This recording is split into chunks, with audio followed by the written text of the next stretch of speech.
They won series against them all there. Of course, they did then lose to K-Corp in that best of 5 later on, but they have been a real threat. You know, they almost took down T1. That series was also very close, went all 5 games. So I don't think that MKOI should be walking into this thinking it's going to be a breeze, but I do think it is definitely a matchup that they can win and should still be favored in. Yeah, I think over the history of League of Legends, it has been pretty EU favored, 23-9 if you include Vietnam in the APAC region across the course of all of League of Legends, all of LoL esports history. We're into draft for game 1. MKOI and Varus taken away by CFO on the blue side. Pantheon and Jax removed by MKOI.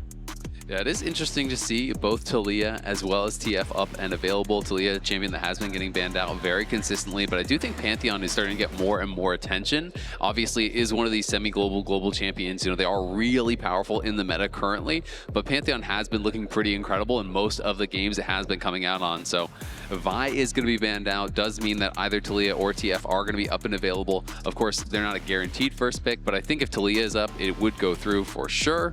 Taliyah is going to be banned. MKOI agreeing with you. Yeah. Like, we don't want to see the Taliyah, at least in game 1. Azir is then kind of the mid laner that rises in priority when you think about it. Taliyah often used as a counter to the Azir, or at least someone that can contain him a little bit in the early laning phase. Locked in now for CFO.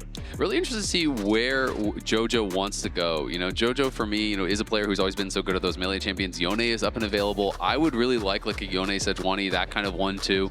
Of course, there are many different options that you can go into Azir. I don't think the Mel's going to get locked, but these long-range poke champions can be pretty popular into Azir as well. But to me, Yone, Sejuani, it fits the bill. It's the kind of style that Jojo wants to play and is so good at. Always in his time in NA, I really did think of him as a melee mid lane specialist. That to me was his biggest strength. Yes, he is a great laner on range champions too, but I think this is his bread and butter. This is how he can really be a game changer. And we'll see if we do get that Sejuani as well, which I think could work well with Merwin, because he, you know, Merwin is one of these guys who is so flexible, can bring out counter picks. You're on red side, and you could go for one of those double melee setups on the top side. Yeah, you get good scaling in the Yone. Rumble is actually going to be a pick here for Merwin in that top side, so leaving the jungler for later on. Sejuani obviously does really fit with these two champs, but if you don't get the Sejuani, you get something like the Jarvan instead, or something with a bit of utility. I agree, I want Sejuani, but if it's picked by CFO, unfortunately, MKOI can no longer pick it. That's true. So Rumble, Yone locked in for MKOI. CFO looking towards their jungler and likely their top laner on this rotation, just to answer into that Rumble. Often we've seen the Galio as that top lane answer. Yeah, I think Poppy could be a solid answer, but Xin Zhao is going to be the pick here for Jinja. Has been very good on it, and it's just such a popular pro play jungler here. Has a lot of early game power, can scale pretty well with the Crescent Guard into the later stages of the game also. And yeah, wouldn't be surprised at all to see just that Galio coming out. It is really popular as an answer. Instead, it is going to be Sion here for Driver. One of his most played, tied for most with the Gragas, so definitely looking towards scaling. Already we're seeing, you know, two very different styles of composition. CFO are going to be playing front-to-back team fight, where we're going to be seeing on the other side, it's going to be about dive. And I do actually like the pivot towards Trundle, so delaying that jungle pick towards 3, I do think paid some dividends. Sejuani, obviously really strong pairing, but when you do see a super tank on the other side, Trundle becomes a tank himself and is really helping to shred through, which I think is super important, especially when you are playing these double melee top sides, where sometimes you're a little bit light in your composition on tank damage. So Trundle can kind of bridge that gap, and I really like what we're seeing here in the first 3. Honestly, from both sides, it's just two different styles. Yeah, CFO, sorry, obviously going for a little bit more teamfight threat. They have their front line right now. The Crescent Guard for Xin Zhao as well. It gives you a huge amount of area control when you get into teamfights. MKOI will be looking to bypass that area control by just getting onto the backline with an Equalizer, with a Fate Sealed, diving in. Wouldn't be surprised if they look towards something like a Kai'Sa as well for Super, just to facilitate that dive overall. Braum banned away by MKOI, MF taken out by CFO. Yeah, the 3 that I always think of as kind of facilitating dive is MF, Jhin, and the Kai'Sa. Because Jhin, obviously, you just open up, you create that chaos when the Rumble Equalizer comes down. And I do think some of these kind of defensive supports do really make a lot of sense to be getting banned out. Braum as well as Rakan, champions that have that ability to protect the backline, that ability to kind of turn fights around and really are tough to actually fight through, does make a lot of sense here. And we'll see if it is going to be something like a Kai'Sa or a Jhin ban, because I think those two are the ones that kind of I have my eyes on right now for Supa. I'll also say, if I'm CFO and I've done my research on Super, he plays a lot more Kaiser than he does Jin. He's got one Jin game this entire split. He is still solid on it, but Jin in EU is not often seen as too good of a pick. Draft prep. They have. They found out the Kaiser instead. I would still like the Jin from MKOI. Leave your support counter pick for last. It looks like at the moment, though, they're going for a little bit of disengage with their support alongside some follow-up engage if that Alistair wants to get into the middle of the fights. Yeah, it's interesting to see that getting locked in here. You know, Alistar obviously, you know, very popular. Alvaro, I think, was incredible on it, you know, when we saw him the other day. Even in a loss, which I think is honestly really rare when you are playing these hard engage style champions and your team is behind. Often you look bad because every fight is going to be bad because you're so far down in goal. But he was really able to make things work, you know, to be able to find angles that really were giving the team opportunities to come back in some of those games.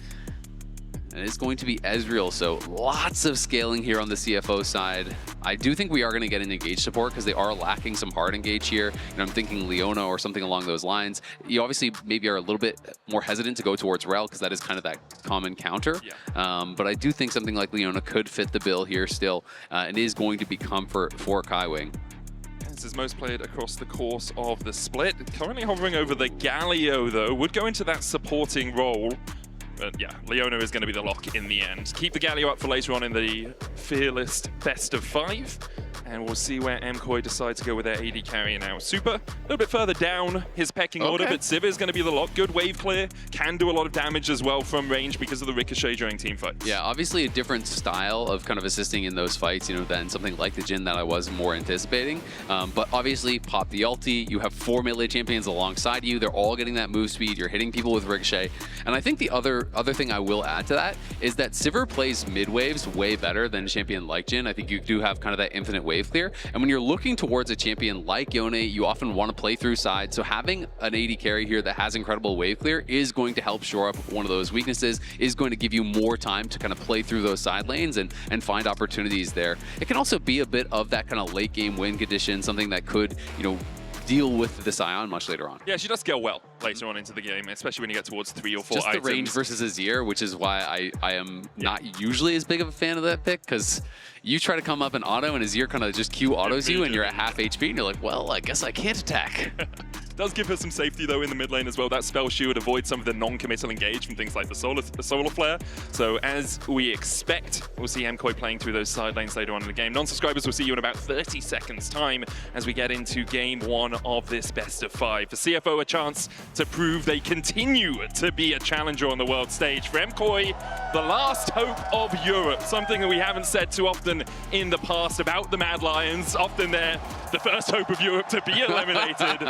MKOI here looking to change the history books as we make our way out onto Summoner's Rift. Yeah, no, I've said this before. We were talking about, you know, the European teams that were qualifying on the dive, and for me, it's been kind of fun watching MKOI because I do feel like I have a European team that now I feel a little bit more of an attachment to, a little bit more like I'm kind of cheering. I have a home team away from home here.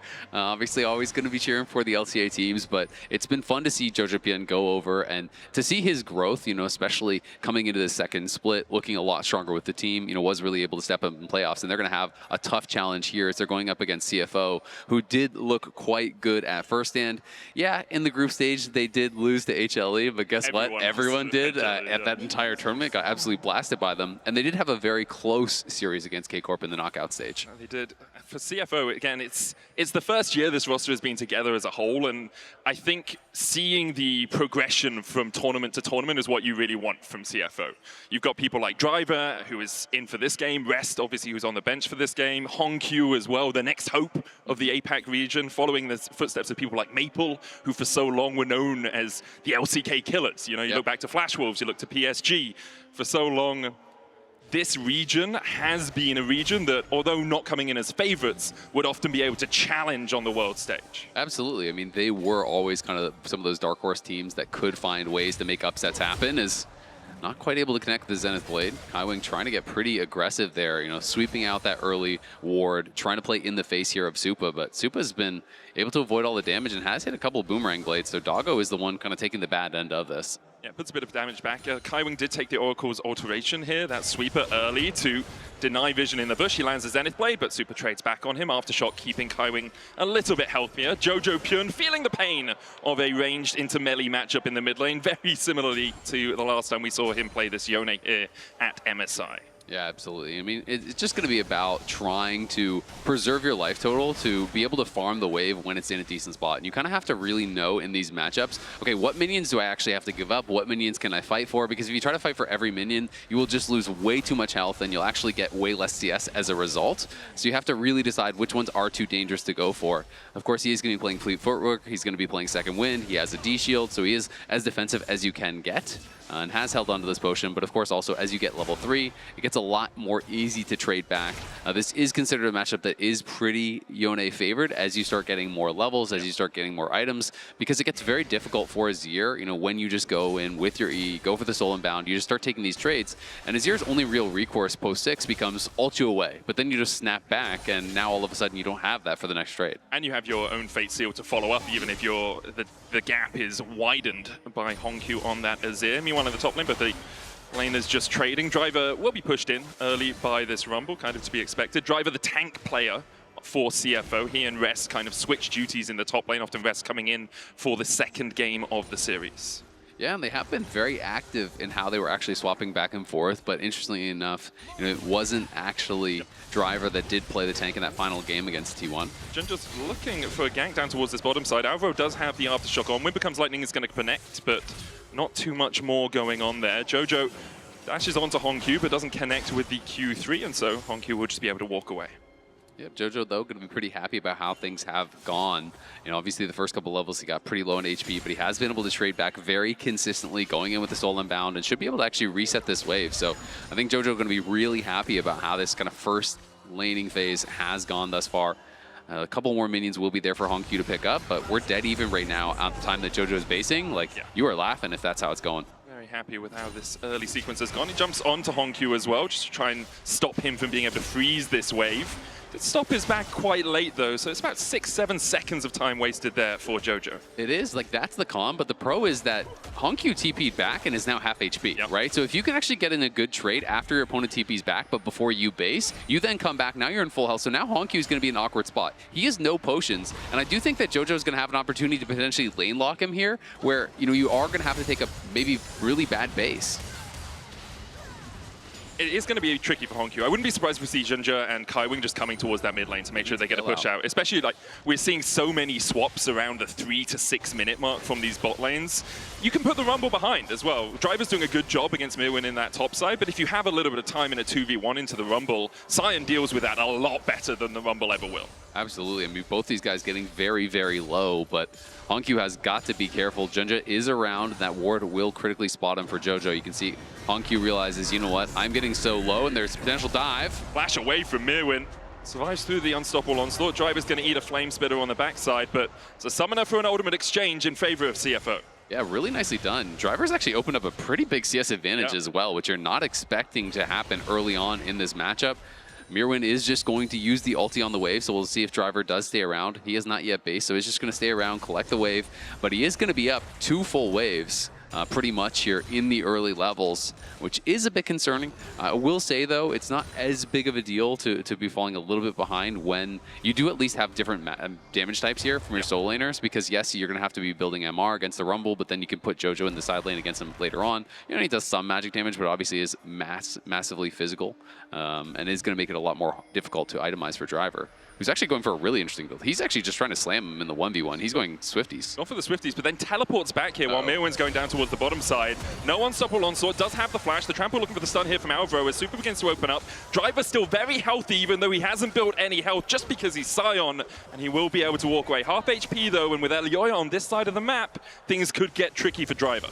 Yeah, I think he's going to be regretting the buy now. You know, you go Swifties to obviously be able to shrug off some of the slows coming through from the Electro Harpoons and to really be able to punish, but they could easily dive this, I think. I think he has pretty much no chance to get out. Early subjugate possible from Elioya. There it goes as they look for Driver under the tower. No escape. Alvaro tanks it perfectly, and MKOI on the board.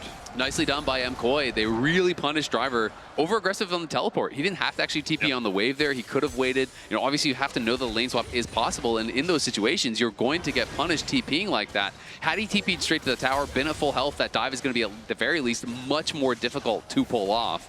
But MKOI able to punish. They get Mirwin out of what was a difficult 1v1 and are able to get the first kill on the board. CFO doing well on the other side of the map, though, denying Mirwin any of the farm. Mirwin did back all the way away, not actually even trying to step up to the tower, knowing that he was undermanned on this side of the map. But you can see about a 20 CS lead for Driver in that top side. And even a lead for Doggo on the AD carries, at least in terms of farm, although he is about 150 gold behind because of that first blood from Super. Yeah, absolutely true. I do think mid lane, though, going very well for MKOI. Of course, it is not a big CS advantage by any means, but the Azir is going to start to struggle, and CFO are going to move their bot lane over towards mid here. I think they want to be in the area for the grubs. They're going to send Azir down to bot. He will not have teleport, but neither... Well, actually, Mirwin does. JoJo's not going to be the one to answer, so MKOI will have the potential extra man if Mirwin can look for a TP angle, and we'll see if they even want to fight this, because they are a little bit late to show up, and it's going down pretty quick. Yeah, first grub already gone here for Junja. Alvaro and Super trying to come across. Driver is there to defend, as are Kaiwing and Doggo. Elioya on the red buff right now. Super was looking for the steal with the boomerang blade, but can't find it. CFO seem to be happy with just getting the objective, the feat of the neutral objectives there from the grubs. We'll leave one left up. Honestly, nice bluff by the MKOI bot lane. They kind of just walked forward, and I feel like CFO was respecting a little bit too much. They don't know that Elioya is still on the red buff. They're just assuming, oh, well, if you're walking forward, the rest of your team is here. They didn't want to try to force any sort of fight. Junja had already used his smite, of course, so didn't want to just stay around, have that stolen away. But at the end of the day, it is going to be, as you say, that objective feat is going to be taken, but not going to be able to get the Void Might spawn, which is always really nice to be able to add in. Does mean CFO are only one objective away from having that objective feat complete. Obviously, yet to pick up any kills. MKOI currently sitting at 1. Kaiwin looking for Mirwin will land the Shield of Daybreak, but with much ado about nothing as Mirwin can just walk away from that one. Doggo obviously very safe as well in this mid lane to farm up. Doesn't have the push that a Sivir will have with the Ricochet, but is able just to farm from range if it's ever in a tricky situation for him. Yep, going to be A-okay there, absolutely. Doggo going to continue to farm, but Super going to be happy about his position as well. Does have the call, is going to be working in towards that Yuntal, very likely as the first item, and is just going to be continuing to keep him kind of locked under that tower as much as he possibly can. You know, having first move there towards the sides is going to allow MKOI to be a little bit more aggressive, but they're not clearly feeling the pressure yet. They don't seem like they want to posture that aggressively. There is really good scaling on the other side, but Yone, Sivir, Trundle all scale incredibly well also, so I think both teams feel pretty happy with what they've gotten and aren't really feeling any pressure as a result. Yeah, I think the thing for CFO is they do have a range advantage as the game goes longer, so if they scale evenly, they should be able to gate out MKOI from certain avenues of approach. For MKOI, though, they do still have the damage if they can get on top of the enemy, right? Yeah, exactly, and I feel like they have really good ways to do that, right? You pop the Sivir ult, someone gets Trundle pillared in, all of a sudden there's an Equalizer on your head, there's, you know, an Alistar flashing in, there's the Yone ult coming through, so there's a lot of ways to circumvent those issues, but definitely I think it is going to be, you know, front-to-back advantage for CFO, but MKOI are going to be able to have the opportunity to circumvent that by coming from different angles, by looking for really explosive engages, and by playing through side lane with JoJo, who, you know, has that early Vamp Scepter, is going to be working in towards that Blade of the Rune King. Didn't feel pressured enough to sidestep for, you know, a Null Magic Mantle or anything like that, and so he is going to be kind of in a really good spot right now in that side lane. I just feel like no one is going to be able to answer him that effectively in the 1v1. You're always going to need some sort of coverage for that Azir if he's going to be the one there. Yeah, really agree with you there. Elioya looking for Driver up towards this top side. Talk about just how powerful he can be. Great pillar. Driver having to flash away will burn that summoner. Honku down towards the bottom side. Not really much going to happen down there, but these two junglers are the two highlight players really for me out of these two teams. Elioya, best jungler in EU. Can't say best in the West because Inspired exists, but definitely the best jungler in EU right now. Domestically, not as dominant as I think he would like to be. And you look on the other side, Junja, domestically the dominant force. I mean, this guy's in this a cheat region. code. Yeah, like, he really is. How do you win in the LCP? Well, you sign Junja, and then the rest kind of handles itself, it feels like. This guy has just been insane. He just wins every single time in the LCP. Has clearly been the best player in the league, just period, point blank. There is not really much of an argument around it. It's not about best jungler, it's about best player, and this guy has just been so dominant, so consistent for the team.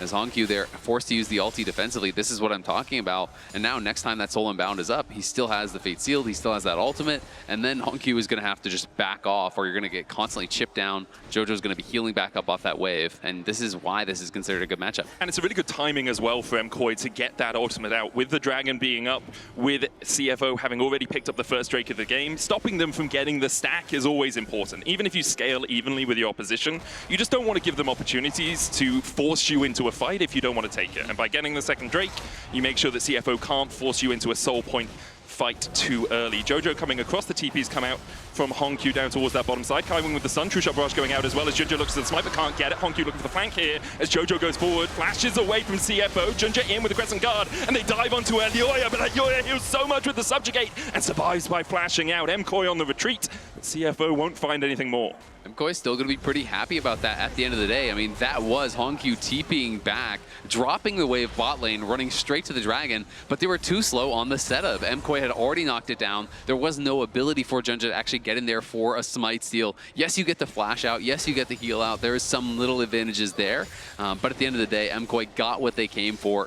Going to be really happy about it. Keeping the game even through this early game as well. Super trading onto Doggo here, who, again, it's the arcane shift of the Ezreal. You can be so much more aggressive than on other AD carries. About a 500 gold lead for CFO through this early game, coming predominantly through Driver on the top side, who still has that 20 CS lead over the Rumble. Mirwin has now finished his Liandry, so maybe that will start to swing a little bit, but Driver going Force of Nature first makes it really hard for Mirwin to get through him. Yeah, going Force of Nature, not going to be going Kayn Rooker, and I feel like that is much more common in these matchups, so it is interesting. He clearly has his own kind of approach here. It's really but now, movement speed driven. Boost of Swiftness, Force of Nature. I mean, it's very aggressive, right? You know, they are tank items, but it is aggressive. You want to be trying to chase him down, you know, be able to stay on top of him and look for those aggressive trades, but now he is going to be laning up against Jojo. And when Jojo gets the Blade of the Rune King and you're on full MR, not that armor is going to help you that much, but obviously it feels not that great to have spent all this gold. He will get some movement speed out of the Force of Nature, though, because of the auto attacks from Yone. Yeah, true. You know, he'll be able to run away from the Yone, perhaps, on occasion.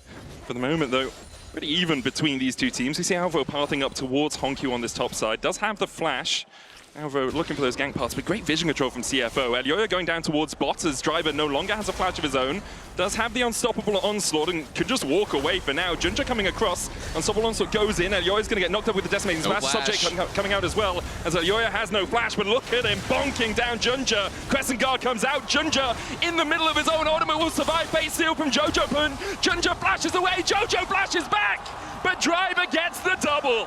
Nicely done there by CFO. Driver walking out with a double kill as they chase in so deep. Elyoya has no flash, so he just decides, you know what, I'm going to try to fight my way out. I'm going to stand. I'm going to get that lethal tempo, I think, stacked up as it looked like he had, and was just whacking away, but couldn't actually quite get the kill. Jojo was going in for that initial trade with a Soul Unbound. That expires. Elyoya is still kind of in there briefly by himself in the 1v2, and as a result, does get knocked down. Very close fight, as we're going to see it one more time, as going to jump out of that. We could see the first 5 frames one more time. After that, it's PG-13. You're not allowed to watch it unless you have an adult supervising you. How it actually looks for the pro players, you know, it's just in slow-mo. Their reaction speeds are just out of this world. It's like the Flash trying to... No, the reactions are actually really slow. It's just the game's even slower. Okay, that makes sense. Yeah. Explains why I've never got past Master. Exactly. You're not playing on the pro mode. Exactly. If it was slow-mo like that, actually, that'd probably be even worse. Yeah, so would I. I don't think that would help All my muscle memory would be out the window. But it would take like 4 hours to play a game. That would be terrible. Oh, yeah, true. A 2,500 gold lead for CFO as they picked up the Rift Hold as well, which gave them the objective bounties that they wanted. So they've got those boots upgraded, as you say. Yeah, the top tower being taken by Hongyu and Kaiwing, who are shadowing Mirwin to make sure that he couldn't clear out the wave. MKOI now not as comfortable with this position. A couple of moments ago, 500 gold difference, that's fine. Now you're looking at 2,000 gold in the hole. First items are starting to come out, but the sequence in the bot lane really switched things on for CFO. Yeah, no, absolutely. And it did feel like it was just a really good punish there, you know, from that missing flash and maybe a bit of an overcommitment there, you know, from Elyoya. He kind of stand and fought, and Jojo obviously there to try to back him up. Is going to be able to just snap back. We'll see if he can actually chase after him, though. Jojo's just dead! The Fate Seal, I believe, was still a second off cooldown. Didn't quite come up, and great play from Hongyu. Solar Flare's going to land onto Alvaro, who pops the Unbreakable Will, flash away from the Zenith Blade, but still caught by it. Super's now running for the hills as Kaiwing continues to chase him. The Ignite down into the Flash Shield of Daybreak. Wind becomes Lightning. Junja looking for it, but Elyoya's killed off Kaiwing. Honku coming in from the side as well as Elyoya tries to get away. He's going to have to flash. Alvaro forced back to the base as well. Meanwhile, on the bot side, Driver is absolutely decimating Mirwin, even with the equalizer down. The roar of the Slayer and the Soul Furnace. Driver brings down the axe and gets the solo bolo. Nicely played by Driver, waiting out the scrap shield there, cancels his auto, so he's not spending that damage into the shield. As soon as it expires, goes forward, knocks him down. They even have the Herald in the mid lane. CFO is getting out of control now in this game one, playing with tempo so incredibly well. Look at top lane also. Honku is already ahead. He's going to get a tier 2 solo gold off of this. No one is even moving to respond from MKOI. Instead, they're going to head towards the dragon here, but it's only the second dragon, and CFO is going to get monstrously up in gold.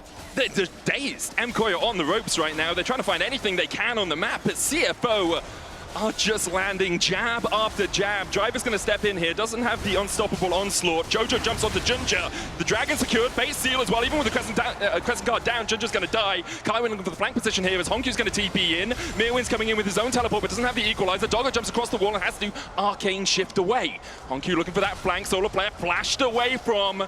Honku needs to be a little bit careful. Decimating Smash hitting the Zenith Blade just short. The Rylai's from Honku is going to get the slows down, but MKOI will be able to retreat as 5. Yeah, Honku comes in a little bit too late to really make a big impact in that fight, but he's already on 2 fully completed items, plus the tier 2 boots at 18 minutes. This guy is ridiculously strong.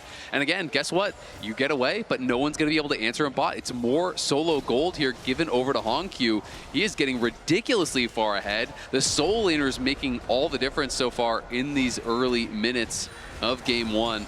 It's a 2.4K gold lead for Driver in the top lane. It is 1.6K now as well for Honku in the mid lane. And it's really been the top side for CFO that is making all the difference, as bot lane's just kind of been a farm fest. I mean, Supa's doing fine, but they haven't really been involved in much. And Honku, like, we haven't seen him much on the international stage, but he was 6 when Faker won his first championship and was able to stand tall against him in their series earlier on this week. Now he's showing us just how much impact he can have on this Azir as well, being 1.5K ahead of Jojo Pyun. And that's not from laning itself entirely. Like, Jojo was relatively even in the lane phase, but after that, CFO's movement on the map has just left MKOI rattled. Yeah, I mean, they've been really good with it, moving around the map. And to me, the kind of turning point of the game really was this bot lane play that they look for. Elyoya going in with Jojo. They try to actually take down Driver, but then Junja shows up, no flash on Elyoya, tries to fight his way out. They both die. Then meanwhile, Honku is getting solo gold on the tower top side. That gives over feats. And every time it feels like MKOI has been going for a play, Honku has just been getting gold in the side lane, getting further and further ahead. Then he's able to find a solo kill, a punish on a Jojo as his ultimate was just coming off of cooldown, as you had called out, and just building these incremental advantages.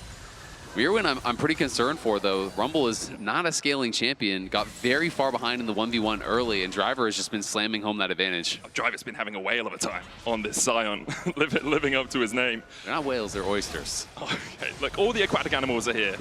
So, Elyoya looking to try and take away this Artican. Kaiwing. Doggo jumps in. Kaiwing on a good flank position, and Honku dives in immediately with a Solar Player coming out. Jojo is deceased, and now Alvaro might suffer the same fate. Honku looking for that flank, isn't going to go for it. Alvaro has to pop the ultimate, and CFO will get the kill and get the Artican as well. Yeah, just great vision control, great placement here from Kaiwing, sitting over. It is this ward that really kind of made all the difference up on that top side. He sees Jojo approaching, he's in that side brush, they control the vision, he goes immediately in. Honku's there to follow up, no chance for Jojo to get anything done.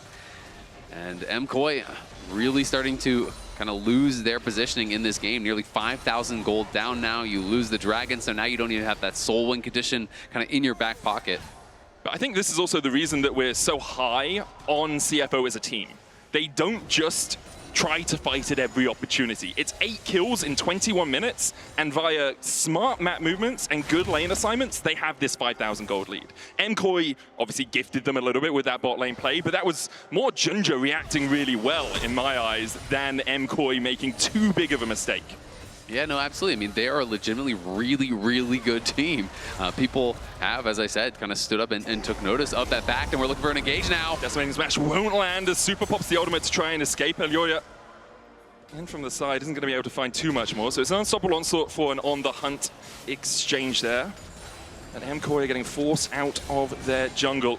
Ginger looking for Jojo Pyun, who's a level behind in this mid lane matchup. And now the more of this jungle you deny, the harder it is for MKOI to get back in the game. You can see Alioya already about 27 farm behind. Ginger has a level advantage. Driver has 2 on that top side. It's going to be so tricky now for MKOI. And I mean, when you're looking at, just more than the gold, you're looking at the item completions. Look at it. It's 2 items, 2 items, 2 items, 2 items. Over on the other side, only Supa actually has his second item, right? So, it is going to be very difficult right now. I think if you're MKOI, there's no way you should be fighting, until at least you have those second items. So I feel like they should just be giving up this next dragon. It would just be the second one for CFO. So they don't have to worry about soul too much. Try to play through side lanes, give time for Jojo to get that farm. Maybe look for picks in those side lanes, try to make cross-map plays, because objective bounties are spawned. So if CFO sent everyone down to grab this dragon, and you can take the top lane tier 1, grab that bounty for Jojo, that is a very positive play for MKOI, and they really have to just say, you know what, we've got good wave clear, we have Rumble ultimate if we need to clear a wave, we've got Sivir to one-shot waves, let's sit back, let's farm, let's try to hope that we can get back into this. Just need to stall out the game as much as possible if you are MKOI. CFO obviously will have other ideas as Doggo looks for the True Shot Barrage, doesn't land through that spell shield from the Sivir. The Drake's going to be secured by CFO. Second of the game, Chem Soul is the name of the game in this one. And, I mean, will really help with later game fights if you have that extra damage reduction. Especially with something like a Scion, it's going to be so hard to get through him. I think Supa really needs that Lord Dominic's regards at some point if they're going to be able to get their way through this tanky top laner. Yeah, absolutely. I mean, realistically, when you're this far behind this early, the way that MKOI would win this game is if it goes really, really long, right? Like, we're looking at, you're hoping then for a 35-minute game. You're hoping that it comes down to Baron, it comes down to Elders, it comes down to those later stage fights, because I don't think MKOI is going to be in a position to take fights earlier on.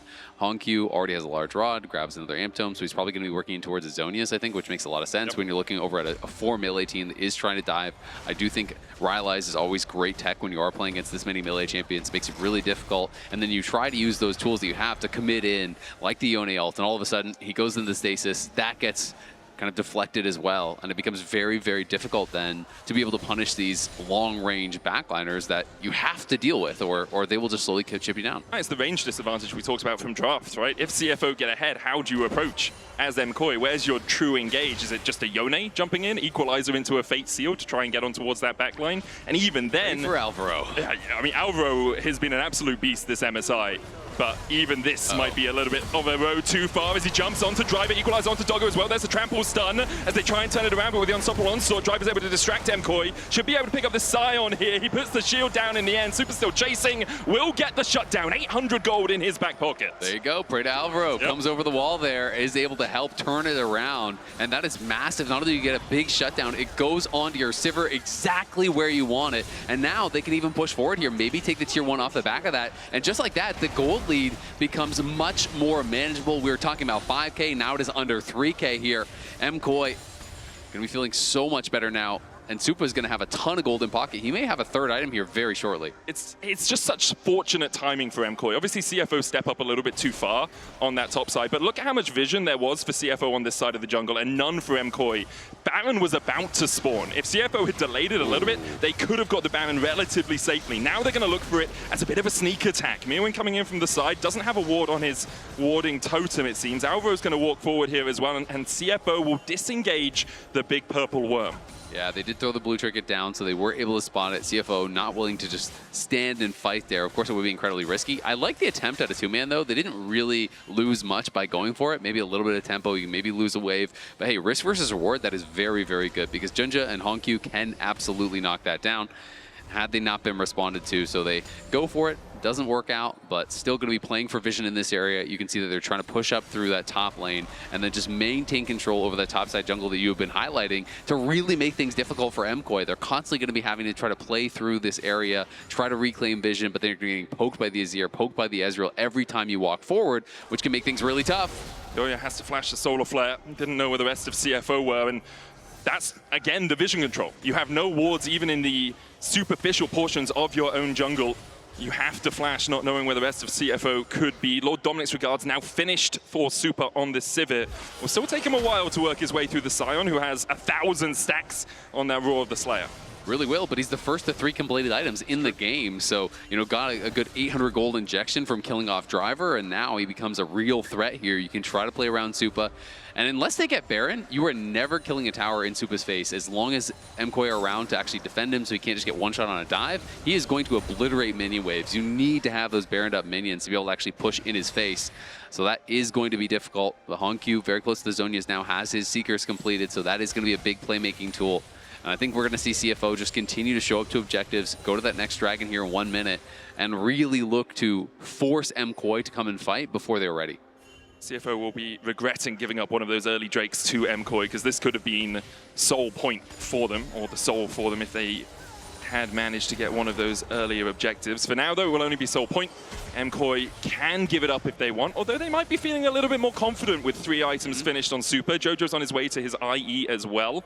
Wonder how far away he is from that, just lacking the pickaxe and the combined gold. 2 items as well for Mirwin on that top side, Bloodletter's Curse and the Liandry's. Very slow for the Rumble. He's been put behind quite substantially in this game, but can still do a lot of work on the backline as Hongq and Driver are going to start up this Baron. Yeah, and they haven't spotted this yet. Junja is showing on mid lane intentionally, and Kaiwing is trying to zone them out, say, hey, we're not on it, but it is going to be spotted now. Alvaro goes in, Kaiwing stunned up. And look for the solo for a turnaround. Good double knock, and Fate Seal's going to land onto 3 as well. The Equalizer comes down, and it's Super untouched so far through this fight. Alvaro trying to get onto the back line. It's a double for Mirwin as Driver falls. True Shot Barrage not going to do too much as MKOI is still very healthy. Junja, Hongq, and Doggo have to try and hold on to this, because otherwise MKOI will be looking at that Baron very greedily. I think they definitely could be looking at it, but the safer play is obviously the Dragon. Just go down there, move yourself to soul point now. So great play there from MKOI. CFO kind of over-forcing around the Baron. They keep going back to it. I like the first attempt. There wasn't much to risk, but this time they were very aggressively forcing it. They were showing Junja mid and having Kaiwing walk into the enemy jungle saying, hey, no one's on the Baron. The support is here. The jungler's there. No one's doing it. But they did kind of get themselves into a position where they're losing a lot of HP to that Baron. Hongq was already missing 1/3 of his HP. Kaiwing was posturing so aggressively, and he just goes down without being able to do anything, loses the flash. Junja is very isolated, and look at this engage here from Alvaro. Who else but him, flashing in onto the Azir. Yes, he gets scooped away, and Hongq lives, but it's about making sure Hongq has no time, and they're just doing the Baron again. It's just rinse and repeat here for CFO. Maybe hoping that the ultimates not being up on MKOI will give them an advantage in the fight. Alvaro chunked out a little bit. Baron down to 10,000. Jojo not here, currently sitting on the blue buff. He's going to teleport across as he secures that for MKOI, but that Baron's down to 6,000 HP. Jojo looking for that base seal, doesn't have it for a while. Alvaro goes in, doesn't get the knock up, and Alvaro's down. Doggo gets the kill. Junja still sitting on that Baron. It's only at 5,000 HP though. Fate Seal about to come back up in 9 seconds time. Equalizer still available. Subjugate still available. On the hunt, coming back off cooldown as well as Alioya steps up, but Doggo untouched so far. Driver's been subjugated as Jojo Pyun looks for the Scion. Baron secured. Fate Seal onto the back line. The Equalizer doing a little bit of work on the Kaiwing as Junja now dashes in. Crescent Guard coming out. Junja will survive through it. Mirwin knocked up with an decimating smash, and Doggo comes in for his 2nd kill of the fight. It's Hongq actually secures it in the end. MKOI forced away the Baron for CFO. I honestly can't believe that even worked. We just saw Junja just stay on the Baron the entire time. He basically is soloing it down in the midst of this fight here.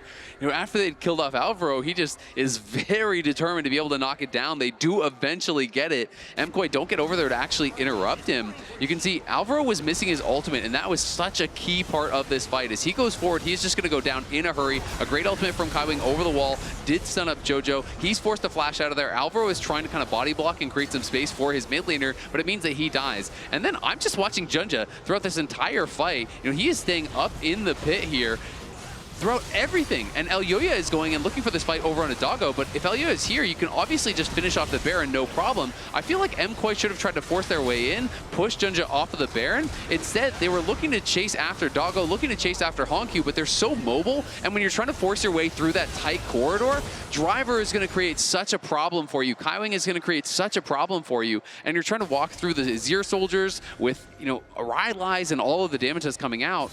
It just felt like it was a bit mismanaged there from MKOI, and as a result, CFO get the Baron, get the kill as well. I mean, look at the poke that Doggo was doing. Absolutely shredding through MKOI. Elioya trying to trade with Junjo. There's a solar flare down as Doggo opens up again. Elioya forced down to a 3rd HP. The damage from Honkyu as well across the wall means that CFO can just walk right into this base. MKOI now 5,000 gold behind after only a couple of minutes ago being within 2k. They're going to lose an inhibitor on this bottom side. MKOI will try and defend through mid, but the tier 2 at least is gone as Driver raises it to the ground. A 6,000 gold lead and 4.5k off this Red Bull Baron power play. Yeah, big swing there after taking that Baron down. Supa, of course, still wave clearing really, really well, working in towards that 3rd item. IE's done now for Jojo as well.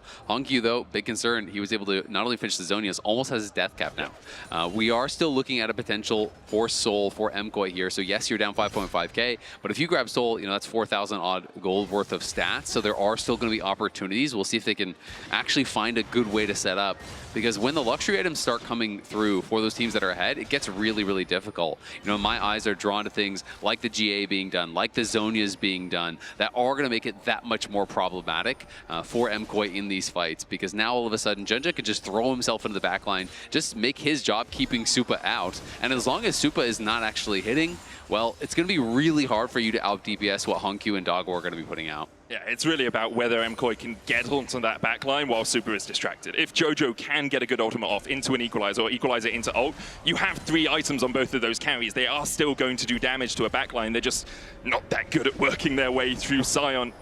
It's more the Civir's job to do that. Drake up in 50 seconds time. No vision outside of their base for MKOI right now as Honkyu's caught a little bit. Base heal comes out. Jojo doesn't connect with it. Snaps back to reality in that top lane.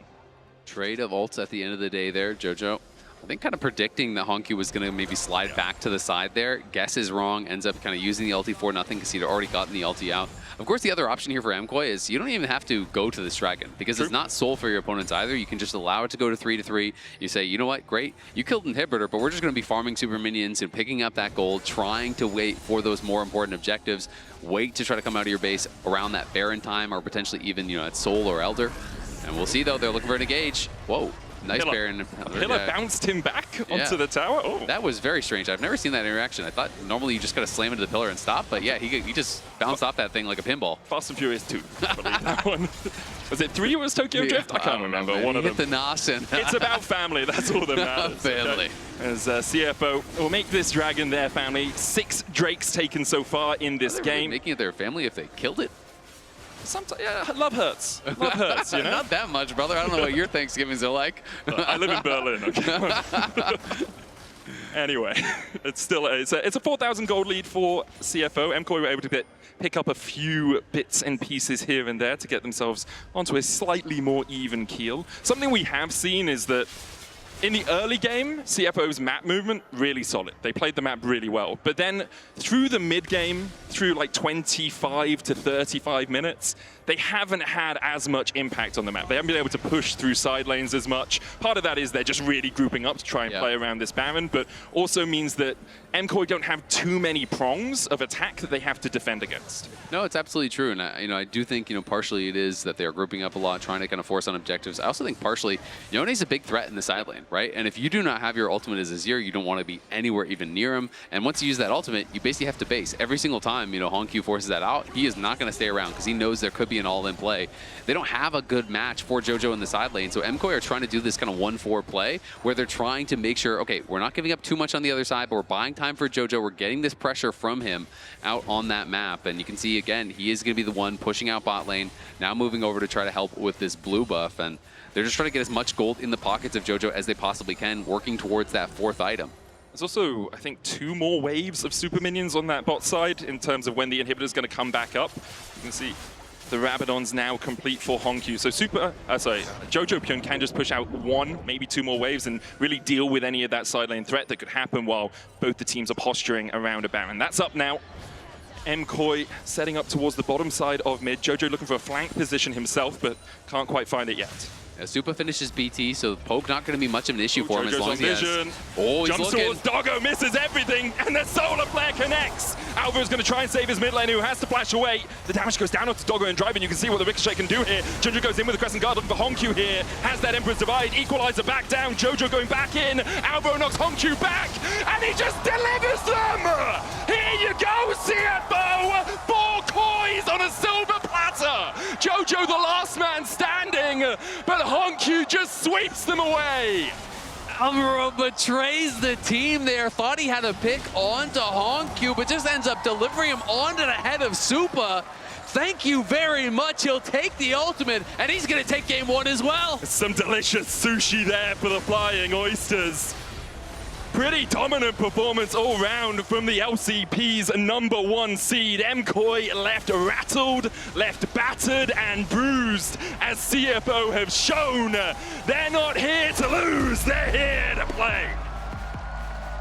Strong game 1 performance here from CFO. Drafted heavily for scaling, wanted to play this front to back style. We're able to get it done. For MKOI, though, it's got to be a bit of a frustrating game. I think, it's down to execution, and we'll see, if the desk thinks they can execute better in the second game. Well, I think that Honku thinks that I almost beat Fake